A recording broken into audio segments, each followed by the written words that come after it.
Hey guys, it's Roscoe on the Space Couch. Today I'm going to talk about part 1 of the Flash and Arrow crossover to set up the Legends of Tomorrow TV show. Part 1 was Legends of Today. Now, in the opening narration, Barry is trying to push himself to run faster and faster. And to be honest, the opening and closing narrations on The Flash have always been excellent and continue to improve. However, Barry is not going to be fast enough to beat Zoom. Earth 2 Harrison Wells, however, does have an idea as to how they could help with that. Now, Vandal Savage arrives at the docks. He's been stowing away on a ship that's just docked, and he promptly kills everyone in sight with his weapons coat. That's his gratitude for them having brought him so close to his prey that he's been hunting. He has a vision of a winged woman and heads off into the city to find her. Now, Barry, Joe and Patty are checking the crime scene photos, and Barry tells them that all 5 of the people who were killed at the docks that were killed by one person, and he's checking flint fragments that were found in the stab wounds to try and identify the weapon that was used. Now, in the meantime, Cisco and Kendra are having a date at Jitters, having a romantic dinner together, when this guy Savage turns up, calling her Priestess Shiara, showing his weapons, and it's clear he's going to kill them. Cisco calls Barry to rescue them, and he saves their lives, but Cisco accidentally reveals Barry as the Flash to Kendra. They decide they're going to have to take her to Star City, have help from Team Arrow, because they don't have any experience with mysticism or magic, and it seems like this guy who's after her is hip deep in all of that. Now, at the Arrow Cave in Star City, Team Flash and Arrow, they're trying to figure out who is after Kendra and why. They ask, is there a picture of him? Barry speed draws a portrait of him, and when they run it through the database, it does match an image, but it's from 1975. The guy looks exactly the same now as the person in the photo did then. Now, things all get a bit heated in the Arrow Cave, so they head back to to Oliver and Felicity's loft to unwind, and celebrate the fact that they're still alive.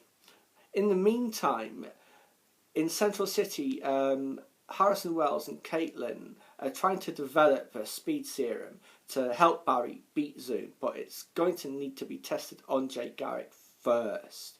And that kind of interlinks between Cisco telling Barry at the party about the vibe he had of Kendra with wings, but that party is then attacked by this guy Savage, who tries to kill them all before he goes over the balcony full of arrows. Thank you, Oliver and Thea, for that. And when they look over the edge to find him, of course he's gone. At the Arrow Cave, Cisco tells Kendra and the others that he's got powers, and about this vibe he had of her with wings when Malcolm Merlin turns up with the League of Assassins, and he's going to tell them who and what Savage is, that he's an immortal and that Kendra can't be saved. Now, in Central City, Wells and Caitlin have perfected a serum called Velocity 6, but Jay refuses to take it. He doesn't trust anything that Harrison Wells would come up with, and with good reason, of course. You just can never trust anyone with the face of Harrison Wells. Back in Star City, the guys realise that Savage must be an immortal, as Malcolm says, because that would explain that 1975 portrait and how he's the same then as he is now. And ominously, Malcolm does say, cannot save Kendra. Now, back in Central City, however, Patty sees Harrison Wells outside Star Labs. He's going to get some supplies that he needs for the Velocity 6 serum. And she follows him into the labs, confronts him and shoots him, thinking he is original Wells. And of course, Jay has to take the Velocity 6 in order to be able to phase so he can remove the bullet from Harrison Wells. Otherwise, he's going to die.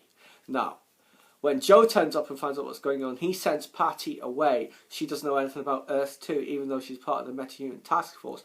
There's going to have to be some serious explaining done to her down the line about just what has happened.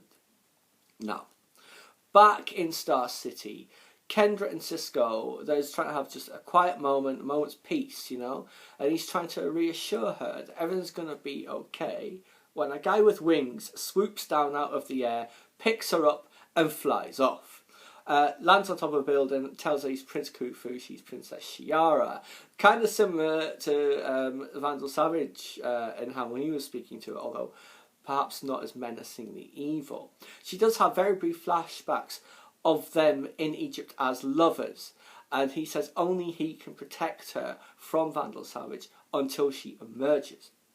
Now, Flash and Arrow, they do track him down. He's a tough opponent that takes the two of them to bring him down. Barry has to use his powers, the electricity bolt, and also causing a storm so he can't use his wings properly.